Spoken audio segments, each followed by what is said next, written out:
Boa noite a todos.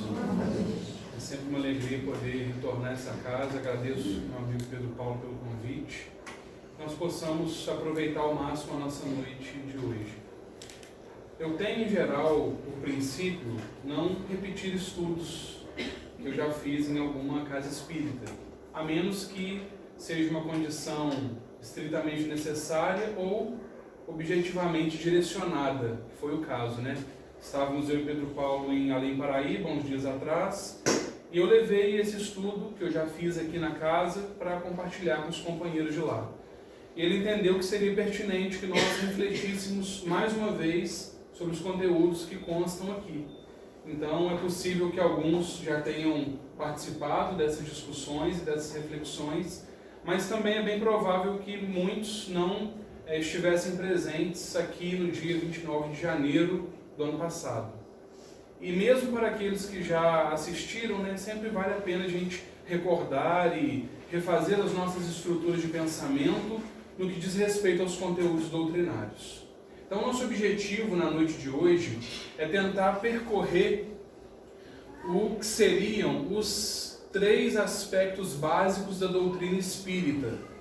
Aspectos estes que muito provavelmente nós trazemos em nossa mente pelo menos alguma referência a respeito deles.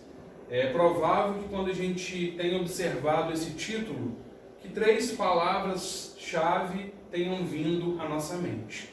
Então, nosso objetivo é tentar investigar nas bases doutrinárias de que maneira esses aspectos se apresentam para nós. E se de fato a maneira como nós estávamos compreendendo cada um deles até então é a maneira mais ajustada e está conforme as orientações que Allan Kardec passa para nós.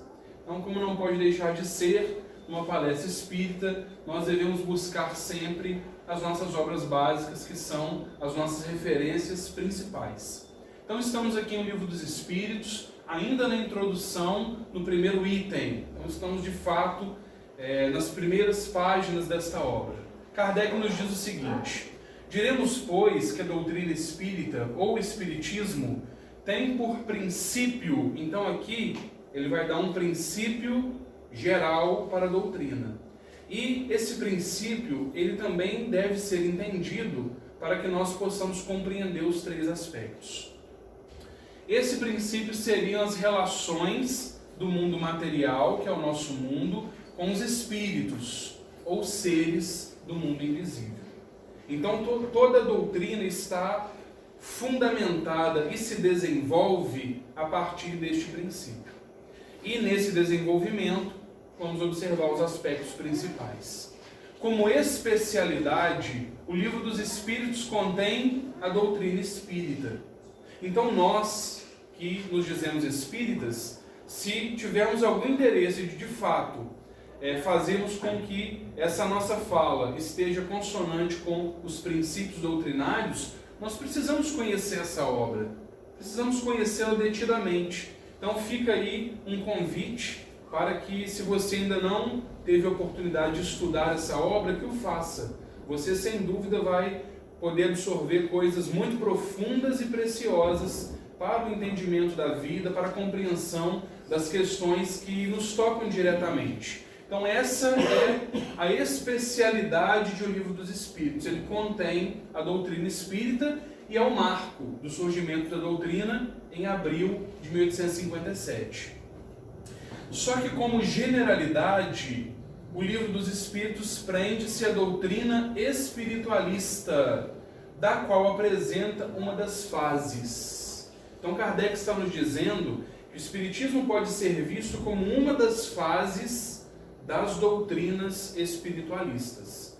Então, de forma geral, aquele que se diz espírita é também um espiritualista, porém nem todo espiritualista é espírita. Então a gente tem essa análise nos 2 sentidos, ela é verdadeira num dos sentidos, mas a recíproca não necessariamente é verdadeira. Então, tal a razão, nos diz Kardec, porque traz no cabeçalho de seu título as seguintes palavras. Então, quando a gente abre a capa do Livro dos Espíritos e observa a folha de rosto, nós vamos poder observar aqui em cima duas palavras.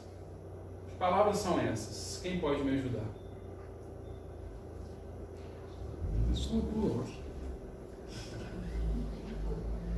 Quais seriam essas palavras apresentadas logo de início para caracterizar ou pelo menos situar esta obra e, portanto, a doutrina espírita? Gratidão, uma possibilidade. É uma coisa um pouco mais técnica, associada à doutrina espírita e associada a esse comentário que ele está fazendo aqui. Alguém mais? Alguma outra sugestão? Eu não lembro, mas eu vida e morte. Vida e morte. Evangelho, reencarnação. Evangelho, reencarnação. Bom, vamos lá, vamos abrir a capa do livro, né, e observar a folha de rosto. Filosofia espiritualista. Então está associada àquela construção de raciocínio que estava sendo feita ali, né? A doutrina espírita é uma filosofia espiritualista, segundo Kardec está estabelecendo aqui para nós. E isso é muito significativo quando estamos pensando no tríplice aspecto da doutrina, porque é bem provável que quando vocês trouxeram à mente, mesmo que inconscientemente, as três palavras para caracterizar os aspectos, uma delas estava relacionada com essa palavra aqui. E aí, aqui na nossa folha de rosto aqui, Kardec traz mais informações importantes. Então, eu chamo atenção aqui para a necessidade de nós observarmos uma obra com o devido critério, né? Muitos iniciam o estudo de O Livro dos Espíritos pela questão número 1. E a gente vai ver quanta coisa tem antes da primeira questão que diz muito sobre a doutrina e já traz informações importantes para nós. Por exemplo, Allan Kardec está dizendo que esta obra contém os princípios da doutrina espírita. E aí ele enumera aqui esses princípios. Então, é muito provável que você tenha observado já, em algumas casas espíritas, ou mesmo na internet, em alguma pesquisa que porventura você estivesse fazendo, uma lista de princípios básicos da doutrina. Não é raro nós encontrarmos essas tais listas. E elas são embasadas em quê? A partir de qual material que elas foram constituídas? Porque Allan Kardec apresenta alguns princípios aqui para nós, que seriam os princípios centrais, e a partir deles poderíamos observar o desdobramento de outros. Então nós já temos informações aqui que é importante que nós observemos. Voltando às duas palavras iniciais do cabeçalho, vamos investigar os seus significados para que tenhamos uma compreensão um pouco mais aprofundada. A primeira palavra é filosofia e está associada, literalmente ao amor pela sabedoria. Só que de maneira um pouco mais técnica, seria o estudo das questões gerais e fundamentais relacionadas com uma série de fatores. E aí, esses fatores vão ser listados aqui, ó. A natureza da existência humana, a natureza do conhecimento, a natureza da verdade, dos valores morais e estéticos, da mente, da linguagem, e aí resumindo, bem como do universo em sua totalidade.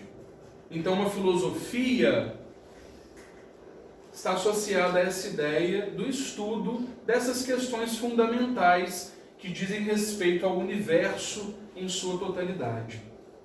Será que a doutrina espírita cumpre esse papel de filosofia? Será que ela se propõe a estudar cada uma dessas questões que estão sendo mencionadas aqui?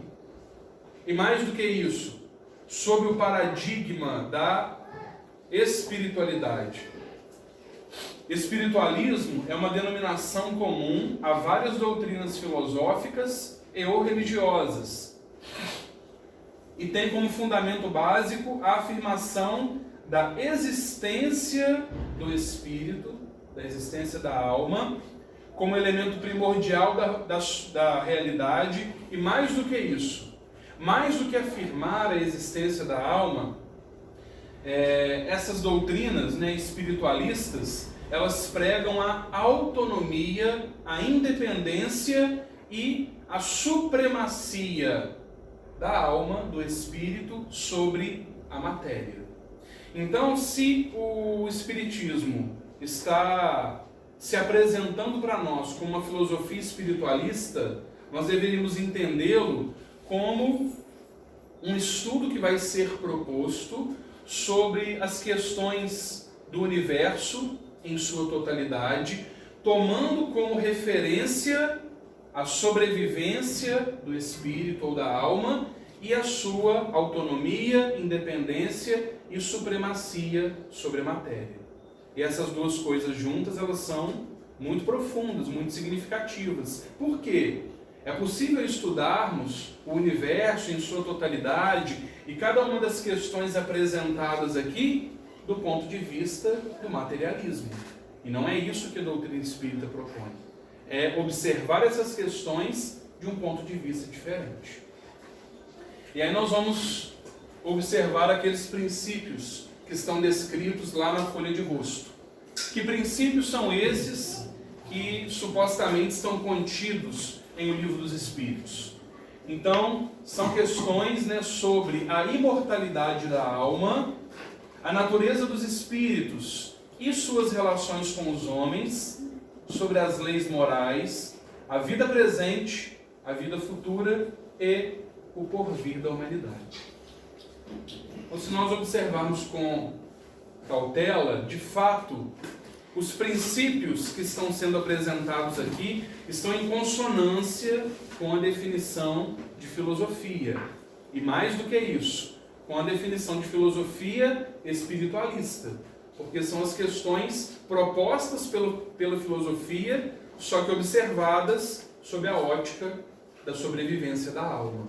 Em resumo, o que o Espiritismo propõe fazer é estudar quem nós somos, a nossa natureza, de onde nós viemos, qual a nossa origem e qual a nossa destinação futura.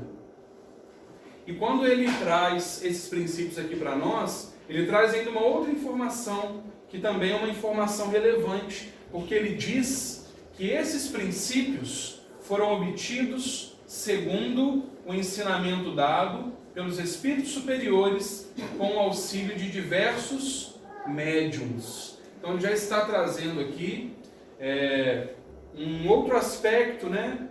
Falando de forma geral e não a respeito dos três que nós estamos investigando, da nossa doutrina. Está associada a esse princípio de interconexão, de interrelação do mundo espiritual com o mundo material, que são esses seres dotados de um poder especial, na fala de Kardec, que tem a capacidade de se comunicar com o mundo dos espíritos. E depois ele vem desmistificar qualquer ideia a respeito desse suposto poder especial. E as coisas são muito bem colocadas e apresentadas para nós, tanto em O Livro dos Espíritos, como no seu desdobramento imediato, que é a obra seguinte, que é O Livro dos Médiuns.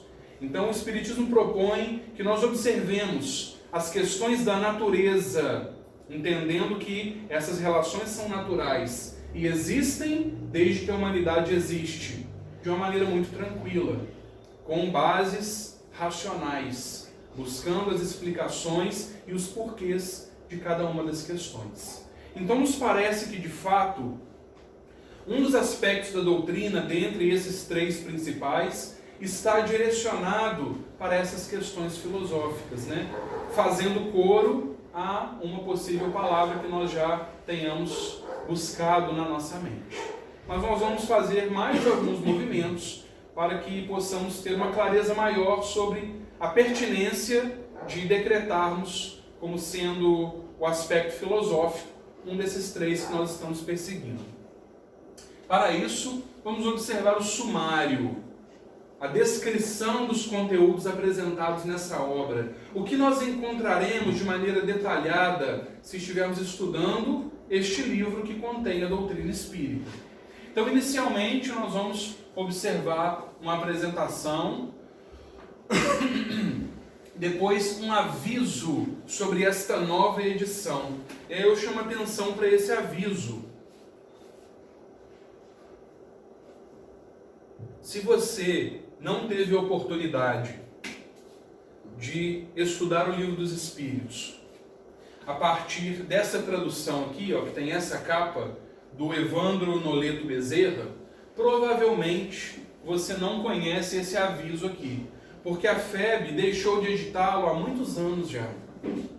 E só a partir de 2007, quando essa obra foi lançada em comemoração aos 150 anos da doutrina, é que o Evandro teve o cuidado de traduzir também o aviso que Kardec fez, e ele passou a compor de novo o Livro dos Espíritos. É um aviso que Allan Kardec traz para nós no seguinte sentido.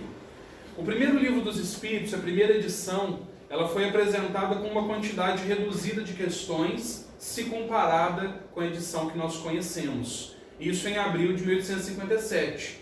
Uma edição com 501 perguntas, se não me engano, 500 perguntas, enfim, algo em torno disso.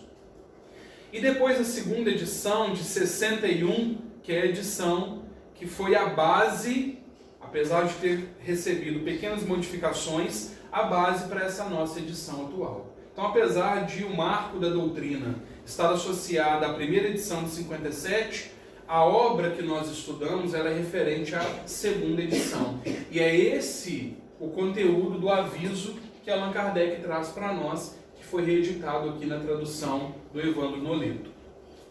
Depois vem a introdução, que é por onde nós vamos percorrer a maior parte das nossas reflexões na noite de hoje. Os prolegômenos, que também são apontamentos iniciais, introdutórios, para prestar esclarecimentos antes de o conteúdo propriamente dito ser apresentado ao leitor. E aí nós vamos observar uma obra dividida em 4 partes, ou 4 livros. O livro primeiro trata das causas primárias. Causas primárias essas associadas tanto a Deus quanto aos elementos gerais do universo e vinculadas à criação, tanto da parte material quanto da parte espiritual. Então ele fala da criação, formação dos mundos, formação dos seres vivos, povoamento da terra, diversidade das raças, fala da pluralidade dos mundos e faz algumas considerações também sobre as concordâncias bíblicas referentes à criação. E encerra essa primeira parte trazendo apontamentos sobre o princípio vital, que é um ponto de especial importância para a nossa compreensão, especialmente no que diz respeito à diferença entre espíritos encarnados e espíritos desencarnados. E aí reside explicações fundamentais, inclusive sobre os fenômenos mediúnicos, porque quando o médium está envolvido numa manifestação mediúnica, ele está dando uma contribuição de fluidos próprios do seu perispírito. E uma parcela dessas energias é destacada do nosso corpo vital e, portanto, é uma energia essencialmente presente nos corpos orgânicos, nos corpos que têm vida material. Uma energia que não faz parte da constituição de um espírito desencarnado. Então, uma parte importante que vai versar também sobre as manifestações e o universo mediúnico como um todo. No livro segundo, que trata do mundo espiritual ao mundo dos espíritos, nós vamos ver naturalmente aprofundamentos sobre essas questões. Então, sobre os espíritos, Kardec vai trazer questões sobre a origem e a natureza dos espíritos, o que seria o mundo normal ou mundo primitivo, que não é esse nosso mundo, é um mundo espiritual. Questões sobre a forma dos espíritos, sobre o perispírito, esse envoltório que permite a conexão de nós como espíritos, dessa essência inteligente, com o nosso corpo carnal. Ele vai falar das diferentes ordens de espíritos e vai trazer uma escala espírita, em que ele apresenta diversos graus de evolução em que os espíritos estão estagiando. E aí eu faço uma observação para que nós tenhamos cuidado quando a gente está diante de uma classificação qualquer. A gente tem que entender que as classificações sobretudo no universo doutrinário, são apresentadas para nós de maneira didática, para que tenhamos uma ideia geral de como as coisas estão estabelecidas. Não devemos observar essas classificações de maneira rígida, inflexível. E quando a gente está estudando, a gente percebe que de fato são apontamentos que o Kardec quis fazer para que as coisas ficassem mais bem esclarecidas para nós. Depois ele vai tratar da encarnação dos espíritos, ou seja, a primeira vinculação do espírito a uma existência material. A primeira, quando ele está encarnando. Depois que ele tem essa sua primeira experiência, ele retorna à vida corporal, pelo fenômeno da morte. Então, ele vai trazer no capítulo 3 questões referentes ao retorno da vida corpórea para a vida espiritual. E depois desse período de retorno à pátria espiritual, nós vamos ter novas experiências imersos na matéria. E nós vamos reencarnar as nossas novas experiências nesse mundo material. Então ele vai falar no capítulo 4 da pluralidade das existências e detalhar questões sobre esse universo. Vai falar sobre detalhes também da vida espiritual, como que funcionam as coisas no mundo dos espíritos, detalhes do processo de retorno à vida corpórea, vai falar desse fenômeno extremamente importante e que está estritamente vinculado às nossas experiências, que é o fenômeno de emancipação da alma, que acontece conosco todas as noites durante o sono e que acontece conosco também quando estamos num trabalho mediúnico. Por exemplo, o médium em transe, ele está de certa forma, emancipado parcialmente, para que o fenômeno possa se processar. Vai falar dessa conexão do mundo dos espíritos com o mundo material. Então ele traz um capítulo sobre a intervenção dos espíritos no mundo corpóreo, ocupações e missões dos espíritos, e fecha essa parte falando sobre os 3 reinos, sobre os minerais, as plantas, os animais e os homens. E aqui ele traça uma trajetória de evolução do princípio inteligente até se tornar espírito e poder se valer da razão por completo, da capacidade de fazer escolhas e tomar decisões. Então é um capítulo bastante técnico, mas que fala sobre a nossa trajetória espiritual. Nós que tivemos uma trajetória anterior à nossa existência como homens. E vamos observar esse princípio inteligente percorrendo os 3 reinos. É um capítulo interessante e que vale a pena ser estudado. Na terceira parte, ou livro terceiro, Kardec traz considerações sobre as leis morais. Então, uma parte inteiramente dedicada a essas reflexões. Então, vai iniciar falando da lei divina, também chamada de lei natural, e vai percorrer uma outra série de leis. E como que nós devemos compreender essas leis? São leis estabelecidas por Deus, desde que Deus existe, ou seja, desde todo sempre, e que são válidas em toda a criação. Então estamos todos nós, enquanto seres que compõem o universo, e pensando também na matéria que compõe o universo, estamos todos e tudo submetidos a essas leis. Então são leis que regem a nossa vida do ponto de vista espiritual. Lei de adoração, lei do trabalho, de reprodução, de conservação. Uma lei que nos espanta a princípio, mas a qual estamos também submetidos. A lei de destruição.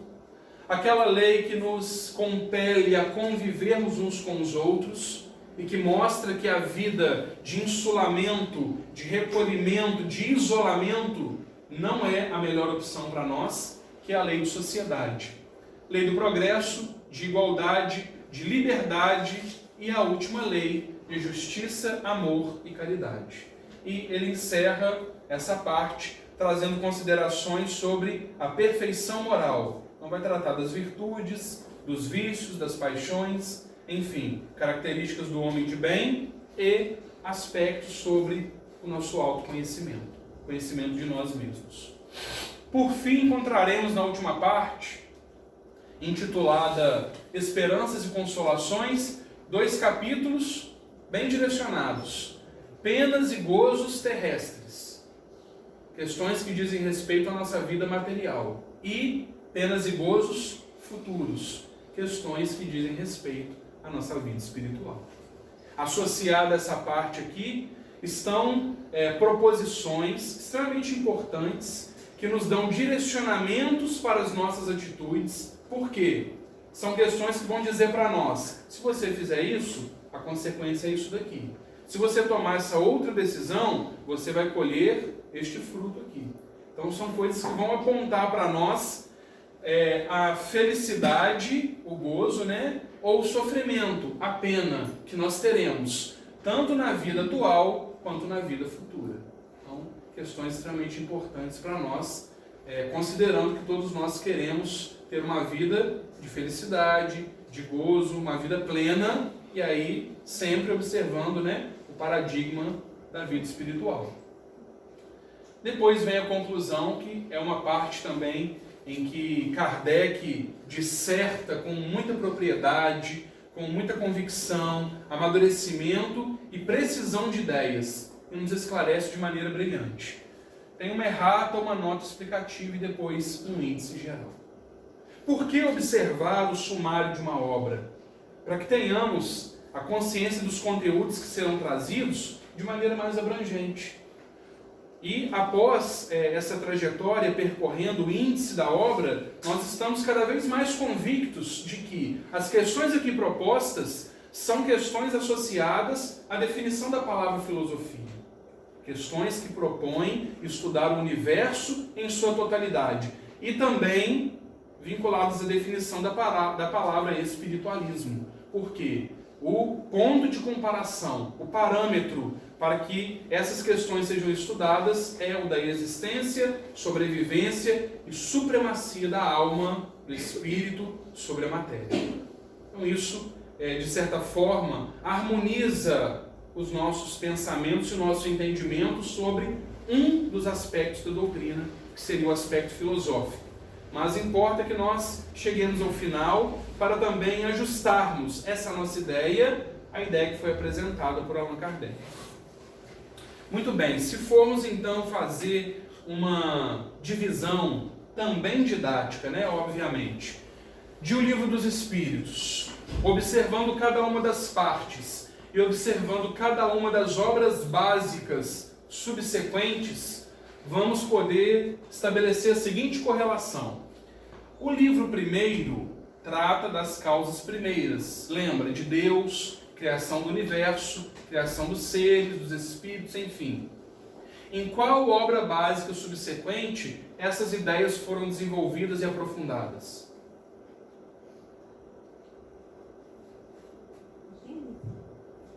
Na Gênese.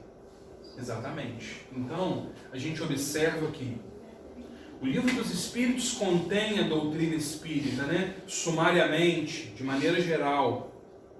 E as obras básicas, as demais obras básicas vieram depois trazer mais esclarecimentos, aprofundamentos e detalhes sobre cada uma das partes de O Livro dos Espíritos. Então, se você quer observar aprofundamento sobre a primeira parte, vamos estudar a Gênese. A segunda parte, que trata do mundo espírita, de como funciona a vida lá, trata da intervenção dos espíritos no mundo corpóreo, ou seja, o processo de relação dos homens com os espíritos, a emancipação da alma. Onde essas questões vão ser melhor desenvolvidas e mais aprofundadas? O Livro dos Médiuns. A terceira parte, que trata das leis morais, essa é mais fácil, né? Receberá os seus desdobramentos em o Evangelho segundo o Espiritismo. E por fim, o livro quarto, que trata das esperanças e consolações, das penas, das recompensas, que trata da justiça, essa palavra é importante, vai receber aprofundamentos em o céu e o inferno, que tem como subtítulo a justiça divina segundo o Espiritismo. E aí é interessante a gente observar nessa obra, o Céu e o Inferno, uma parte importante, diretamente vinculada ao quarto livro de O Livro dos Espíritos, que é o Código Penal da vida futura. Nós temos um Código Penal regendo as nossas relações sociais com respeito à vida material. Mas existe também esse código no que se relaciona à vida espiritual. Esse código está apresentado em O Céu e o Inferno. É um compêndio com 33 itens que vão estabelecer para nós as regras que estão regendo as nossas relações enquanto espíritos. Ok? Vale a pena observarmos. Muito bem. Vamos continuar percorrendo a nossa trajetória no intuito de identificarmos os outros dois aspectos que vão compor o tríplice aspecto da doutrina. Estamos ainda na introdução, agora no item 3, ou terceiro parágrafo, e eu destaquei aqui uma fala de Kardec. E, contudo, elas se movem. Quem são elas nessa frase aqui de Kardec? As mesas girantes. É uma referência interessante que ele fez aqui a uma fala supostamente atribuída a Galileu.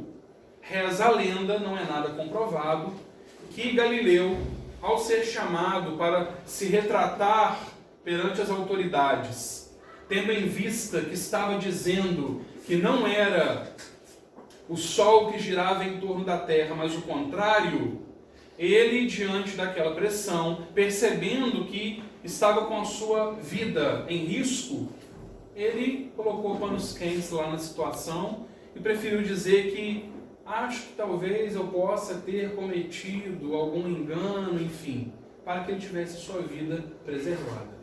Mas então, essa lenda em torno dessa história diz que quando ele estava deixando um ambiente onde havia acontecido a audiência, ele disse mais para ele mesmo do que para aqueles que estavam presentes. Mas, apesar de tudo que eu falei aqui, eu sei que não é o Sol que gira em torno da Terra, mas a Terra que gira em torno do Sol.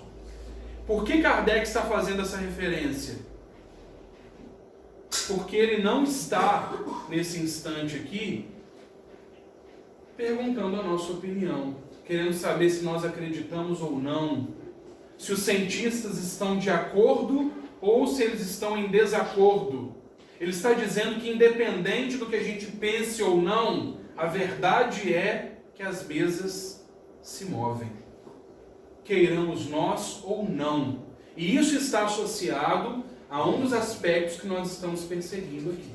Vamos ouvir algumas considerações de Allan Kardec sobre esse ponto aqui.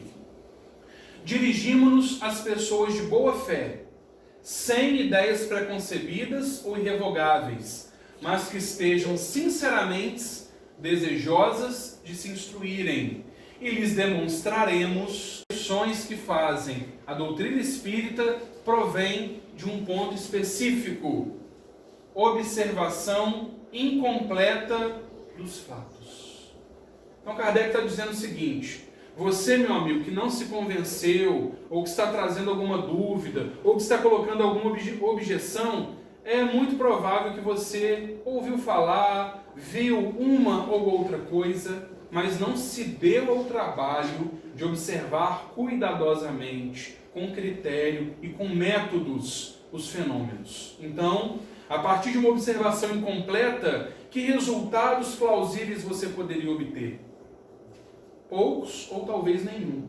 Então, é isso que Kardec está dizendo para nós. Os fatos se multiplicaram de tal modo que hoje são aceitos sem contestação, não mais se tratando senão de encontrar-lhes uma explicação racional. As mesas se movem, resta agora saber o que produz, o que provoca, qual a causa desse movimento. E foi no estudo desta causa que ele teve contato com a espiritualidade. Pergunta de Allan Kardec para nós: pode-se inferir alguma coisa, concluir alguma coisa, deduzir alguma coisa contra a realidade do fenômeno? E aí pensa no fenômeno das mesas. A gente pode concluir alguma coisa contra o fenômeno pelo fato de que ele nem sempre se produz de maneira idêntica, segundo a vontade e as exigências do observador? Kardec está querendo dizer o seguinte: se um cientista, por exemplo, da área de química, vai realizar um determinado experimento no seu laboratório, aqui em Leopoldina, e aí ele ajusta o laboratório dele. Ele controla a temperatura, a umidade, a pressão, ele controla a temperatura dos elementos com os quais ele está trabalhando, as proporções, né, as quantidades de cada um, e ele faz uma determinada experiência e obtém um determinado resultado. Um outro cientista, num outro continente, num horário do dia diferente, só que numa sala com a mesma temperatura, mesma pressão, mesma umidade, elementos com as mesmas proporções, faz o mesmo experimento. O resultado que esse cientista vai obter é idêntico ao do primeiro. Por quê? Se as condições foram todas preservadas, o resultado, nesse contexto que eu apresentei, será o mesmo. Isso não acontece para os fenômenos das mesas girantes. Eu posso concluir a partir disso que o fenômeno das mesas é falso? Não. Porque ele não se repete, não se reproduz da mesma forma? Eu faço um dia, aqui no Chico Xavier, uma reunião de efeitos físicos. Eu escolho 10 médiuns, 5 homens e 5 mulheres. A gente senta na mesa, de maneira intercalada, com a luz baixa, a gente dá as mãos, em 10 minutos a gente ouve a primeira pancada. Aí semana que vem eu volto aqui, reúno as mesmas pessoas, nas mesmas condições, faço as mesmas coisas, deu 10 minutos, pancada nenhuma. 20 minutos, pancada nenhuma. Com meia hora eu ouço a primeira pancada. Ou o primeiro fenômeno, né? Mesas girantes, mas a gente está estendendo aqui o entendimento para outros efeitos físicos. Faço isso uma terceira vez e não obtenho resultado nenhum. Faço isso uma quarta vez e aí, ao invés de 10 minutos, com 5, o fenômeno já se produziu. Está observando que ele está acontecendo de maneira diferente, mesmo preservadas as condições? Pergunta, por isso ele é falso? Não. Tem vontade própria e inteligência. Sim, não é da gente pra lá, de lá pra cá. Isso está associado a um dos aspectos da doutrina. E Allan Kardec vai nos esclarecer sobre esse assunto. Então ele diz que nós estamos diante de efeitos patentes que se produzem fora do círculo habitual de nossas observações, que são fenômenos que não ocorrem misteriosamente. Ele estava se referindo àquela época, né? Mas à luz do dia, que todos podem constatar, que não constituem privilégio de nenhum indivíduo, que milhares de pessoas repetem à vontade todos os dias. Esses efeitos têm necessariamente uma causa e, desde que revelam a ação de uma inteligência e de uma vontade, saem do domínio puramente físico. Essa é a diferença. O cientista está realizando o fenômeno dele, no primeiro exemplo que eu dei, com o paradigma da matéria.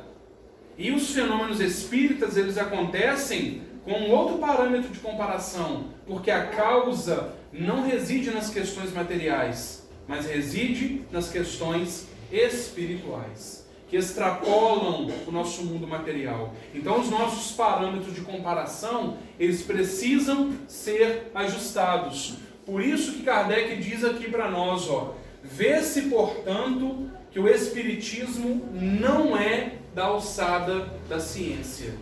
O Espiritismo não é da alçada da ciência. E talvez esta frase de Kardec possa estar indo contra uma das palavras que você trouxe à sua mente para caracterizar um dos 3 aspectos, né? Provavelmente essa palavra ciência estava perfazendo seus pensamentos quando você estava pensando nos 3 aspectos. Mas Kardec diz que não. O Espiritismo não é da alçada da ciência. E a gente deve compreender isso bem. Por quê?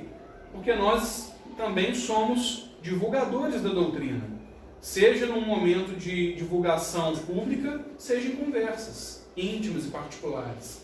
Mas importa que nós nos esclareçamos para que possamos passar informações com análises corretas e responsáveis de nossa parte. E também chama atenção para o seguinte ponto: não devemos simplesmente reproduzir aquelas coisas que a gente ouve aqui na tribuna. Vocês devem estar aí o tempo todo criticando as coisas que eu estou dizendo aqui. Se eu estou realmente falando a verdade, se a minha análise não está sendo tendenciosa, vocês precisam depois conferir as informações que eu estou apresentando.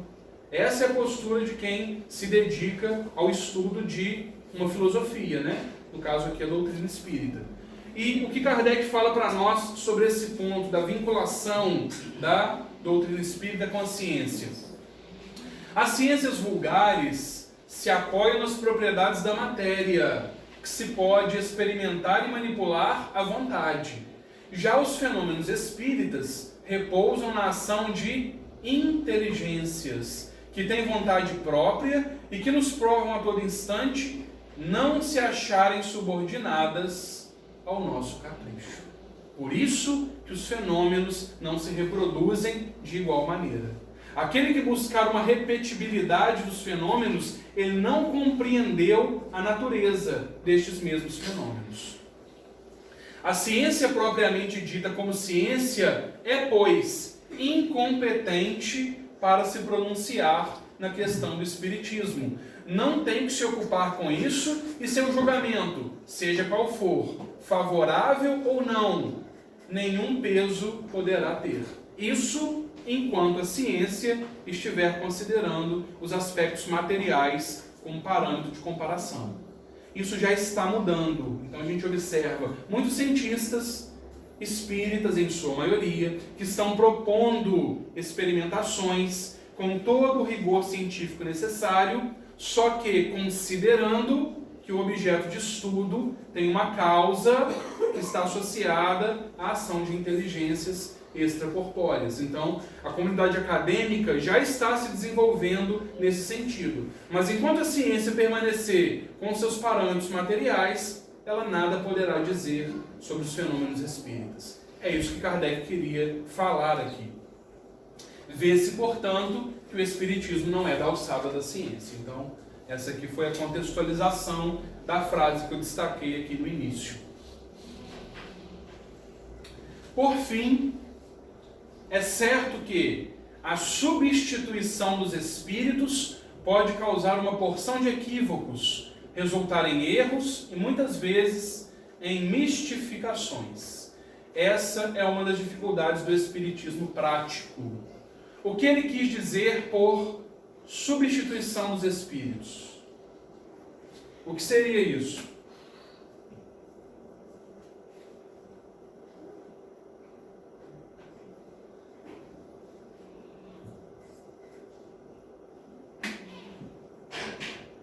Ninguém? Alguma possibilidade? Seria influência do médium? Você está lá na reunião mediúnica. Não é do médium, é do espírito comunicante. Mas aí o médium E aí o que seria essa substituição? Seria o mesmo espírito comunicante a cada hora, a cada reunião. Seria hoje um, amanhã o outro, no dia seguinte um terceiro. Né? Poderia provocar essa distorção de raciocínio. Sim, seria uma possibilidade. Mas acredito que ele esteja falando aqui mais do que diz respeito às mistificações. Então o Espírito se apresenta lá na sua reunião, dá uma mensagem psicografada e assina: Jesus de Nazaré. Não que não possa ser, mas é muito provável que não seja. E aí a dificuldade, como ter certeza? É claro que quando ele assina Jesus, eu estou colocando aqui um exemplo extremo para facilitar o nosso entendimento. Mas aí ele vem lá e assina com o nome do meu pai, por exemplo, que já desencarnou. Como é que eu vou saber se é ele, se não é? Vem um espírito, dá uma mensagem psicofonada e diz que é o mentor da casa. A casa está começando suas atividades. Como ter certeza? Um espírito pode estar se passando por outro. Então, quando ele fala de substituição de espíritos, é nesse sentido. E isso é muito complexo, de ser trabalhado, de ser observado, de ser conduzido. E é uma das grandes dificuldades do espiritismo prático e está diretamente associado a um dos aspectos que nós estamos aqui perseguindo. Se nós queremos falar de espiritismo prático, que obra deve ser referência para nós? O livro dos médiuns. Quando a gente abre o livro dos médiuns, abriu a capa, lá na folha de rosto, o que está escrito no cabeçalho?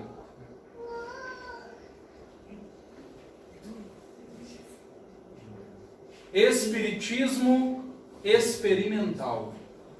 Então está aqui um guia para os médiuns e para os evocadores, para que possam trabalhar de maneira segura e responsável os processos de interação com o mundo espiritual. Tudo que diz respeito a esse universo de espiritismo experimental, de espiritismo prático, de investigação de fenômenos, tudo que está associado a esse universo de observação. Então nós temos aqui um guia extremamente necessário para todos aqueles que se propõem a se lançar nessa tarefa. Árdua, porém muito gratificante. Mas estou chamando atenção para isso porque a gente observa que casas espíritas sérias fazem trabalhos sérios e responsáveis, inclusive na área da mediunidade.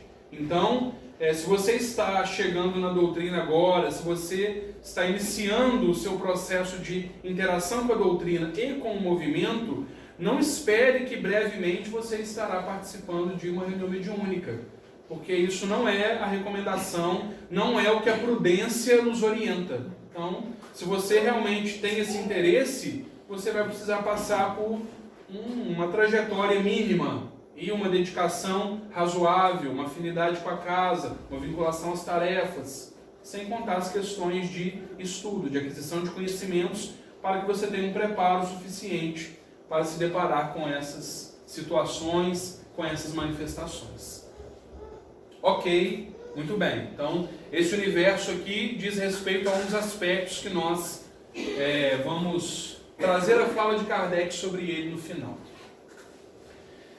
Algumas considerações sobre a doutrina ainda na introdução. Agora já tentando observar o que seria um terceiro aspecto para nós. São precisos alguns anos para formar um médico medíocre e 3/4 partes da vida para formar-se um sábio. E querem, em algumas horas, adquirir a ciência do infinito. Advertência de Allan Kardec. Que ninguém, portanto, se iluda. O estudo do Espiritismo é imenso. Diz respeito a todas as questões da metafísica e da ordem social.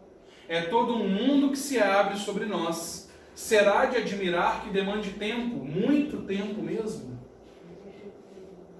Ora, o verdadeiro espírita... Então Kardec vai trazer aqui algumas considerações sobre o verdadeiro espírita, já no contexto do terceiro aspecto que nós estamos buscando. É provável que nós tenhamos em mente uma análise sobre o verdadeiro espírita que não é proveniente de O Livro dos Espíritos, mas que está contida no Evangelho segundo o Espiritismo. Reconhece o verdadeiro espírita pela sua transformação moral e pelos esforços que ele emprega para domar as suas más inclinações. É muito provável que seja essa a nossa referência sobre o verdadeiro espírita. Mas Allan Kardec já tinha trazido reflexões sobre isso também. E ele nos diz que o verdadeiro espírita vê as coisas deste mundo de um ponto de vista tão elevado. Elas lhe parecem tão pequenas, tão mesquinhas, diante do futuro que o aguarda.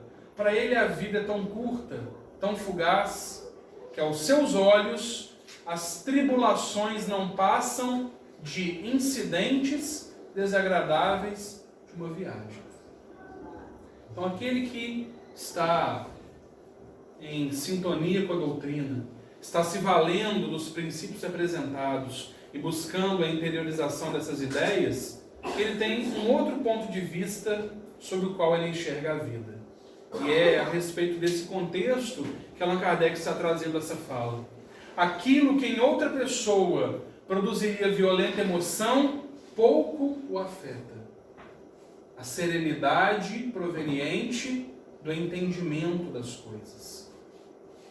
Isso é patente em muitos que estão associados e afinizados com a doutrina. Ele sabe, além disso, que os desgostos da vida são provas que servem ao seu adiantamento se a sofrer sem murmurar. Por quê? Será recompensado conforme a coragem com que as houver suportado. E aí já estamos falando aqui do universo das questões morais, das dificuldades que se aproximam de nós, a maneira como lidamos com elas, os esforços e direcionamentos que empreendemos para trabalhar as nossas dificuldades íntimas, para nos conectarmos de maneira mais intensa, mais contínua e permanente com a espiritualidade superior, para enxergar as dificuldades da vida, como ele fala aqui, como provas. Não é simples, mas é um movimento natural, ou pelo menos deveria ser, para aqueles que se aproximam da doutrina. Então estamos agora falando de um universo, de um contexto que está associado às questões morais. E uma referência para nós, para essas análises, é sem dúvida o Evangelho segundo o Espiritismo, que contém a explicação das máximas morais do Cristo, sua concordância com o Espiritismo e sua aplicação às diversas posições da vida. Então já estamos aqui diante de uma obra que estaria materializando aqui o que seria um suposto terceiro aspecto desses três que nós estamos buscando na noite de hoje. Bom, vamos trazer um pequeno trecho aqui de O que é o Espiritismo,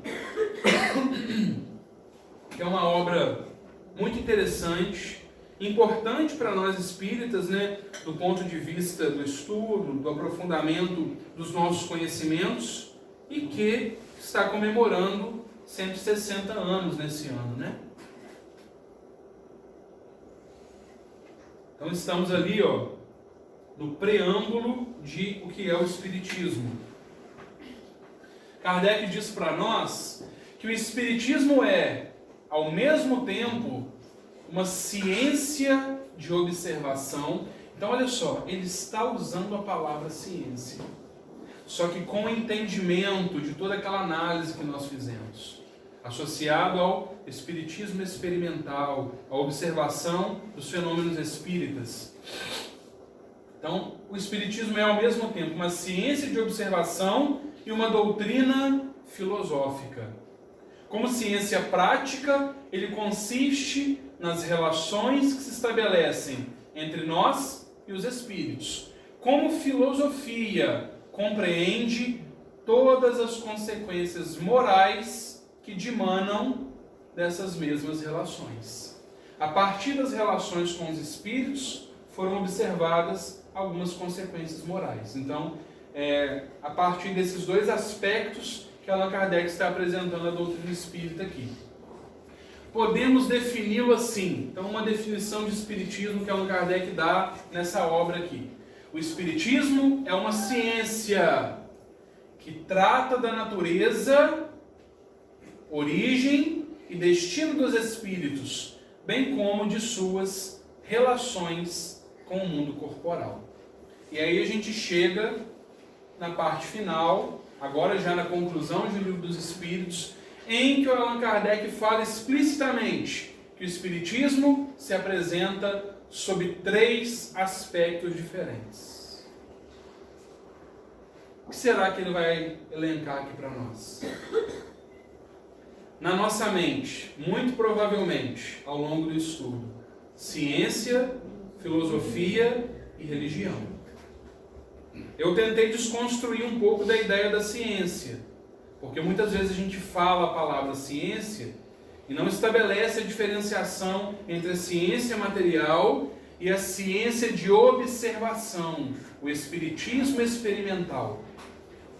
A gente usa a palavra filosofia que percebemos ao longo do estudo está bem adequada para caracterizar a nossa doutrina. E a gente usa também a palavra religião, que nem apareceu aqui no nosso estudo.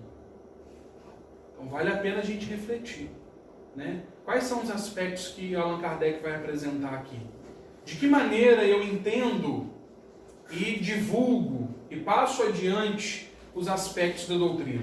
Então ele diz o seguinte para nós. Primeiro aspecto, o fato das manifestações.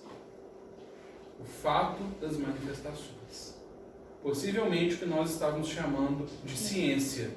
Só que temos que ter um entendimento a partir das discussões que foram feitas aqui.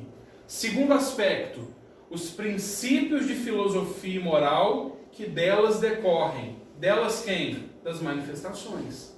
Os Espíritos se manifestaram e apresentaram uma doutrina para nós, com muitos princípios de filosofia e de moral. Então esse é um dos aspectos da doutrina. E o terceiro aspecto, a aplicação desses princípios. Possivelmente, o que nós estávamos chamando de religião. Mas aqui faço uma ressalva. Revista Espírita de 1868, se não me engano, dezembro. Um texto de Allan Kardec. O Espiritismo é uma religião? E ele faz uma dissertação sobre isso. Por que tenho dito que o Espiritismo não é uma religião? Uma das frases dele lá. Para nós refletirmos sobre isso. Será que é? Será que não é? De que maneira eu me porto diante dessa informação? Como pensar a palavra religião? Ela está bem adequada ao nosso universo de movimento espírita, que é uma coisa. Ela está bem adequada ao universo da doutrina espírita, que é outra coisa. Então que nós tenhamos responsabilidade e entendimento para passarmos adiante as informações que chegam até nós. Estão aqui os 3 aspectos da doutrina. E para encerrarmos, daí, a partir desses 3 aspectos, 3 classes, ou antes, 3 graus de adeptos dessa doutrina. Primeiro, os que creem nas manifestações e se limitam a comprová-las. Para esses, o Espiritismo é uma ciência experimental.